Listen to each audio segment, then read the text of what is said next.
Aujourd'hui est une journée un peu particulière pour moi parce que c'est mon dernier jour, mais c'est aussi la journée que j'ai décidé de consacrer au génocide khmer. Je vais donc visiter le musée du génocide, mais aussi le camp d'extermination S21.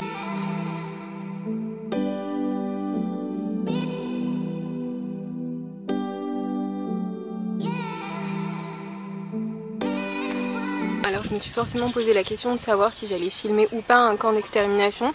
Ça a été un peu compliqué et finalement je me suis dit qu'il y a quand même 25% de la population khmer qui a été assassinée en 4 ans. Qu'à chaque fois que je vois 3 Cambodgiens, en fait il en manque un. Et que même si c'est difficile, même si c'est pas la partie la plus drôle de mon voyage, même si vous n'avez pas envie de voir ça en vidéo, bah moi je peux pas décider d'en faire un sujet tabou parce qu'il y a des gens qui sont morts. Et donc voilà, donc j'ai décidé de le filmer, j'ai décidé de vous montrer ça aussi parce que ça fait partie du Cambodge et enfin je pense pas qu'on ait le droit d'oublier qu'il manque une personne sur 4 dans ce pays. Donc les prisonniers étaient amenés dans ce camp d'extermination par camion la nuit. Il n'y avait aucun baraquement pour qu'ils puissent dormir parce qu'en fait ils étaient exécutés le soir de leur arrivée.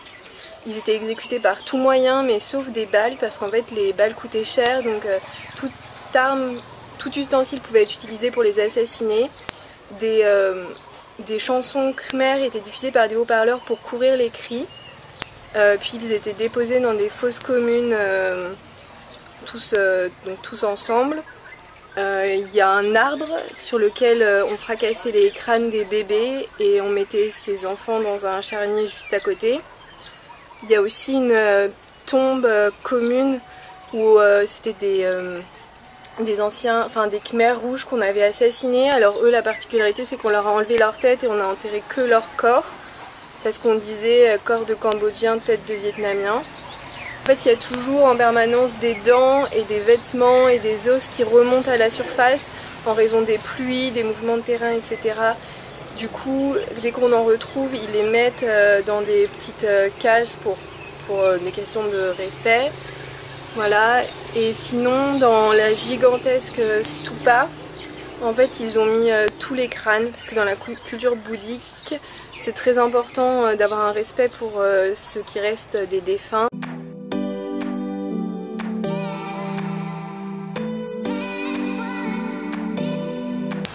Je viens de finir ma visite au musée du génocide. Donc qu'est-ce que c'est que ce musée? En fait, c'est un ancien lycée qui, pendant les Khmers rouges, servait de centre de torture. C'est-à-dire qu'il y a 3 bâtiments. Il y a une partie des salles qui était destinée à la détention collective. C'est-à-dire que les personnes étaient alignées sur des barres de fer enchaînées les uns aux autres. Il y avait également des salles pour la détention individuelle. En fait, les détenus qui étaient torturés étaient transférés dans des cellules individuelles. Ensuite, elle était torturée jusqu'à 3 fois par jour. Elle pouvait même être battue la nuit. Quand elles bougeaient, par exemple, ça faisait des bruits avec leurs chaînes et elles étaient battues. Donc elles étaient torturées. L'idée c'était de ne jamais les tuer, bien sûr, mais c'était juste d'obtenir des aveux. Une fois que les aveux étaient obtenus, elles étaient transportées dans le camp d'extermination que j'ai vu tout à l'heure. Au niveau de la torture, je n'ai pas tout écouté parce que c'était vraiment trop difficile et de toute façon je ne peux pas raconter.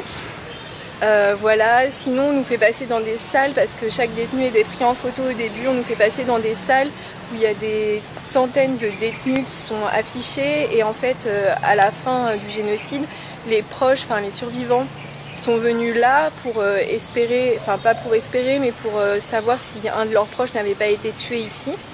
En tout cas détenus ici. Donc voilà, il y a des centaines et des centaines de visages dans des pièces de personnes qui sont mortes. Donc comme les 2 sites que j'ai visités aujourd'hui sont liés, en fait les gens passaient par ici pour obtenir des aveux, puis étaient transportés dans le second site. On estime qu'entre 12 000 et 20 000 personnes sont mortes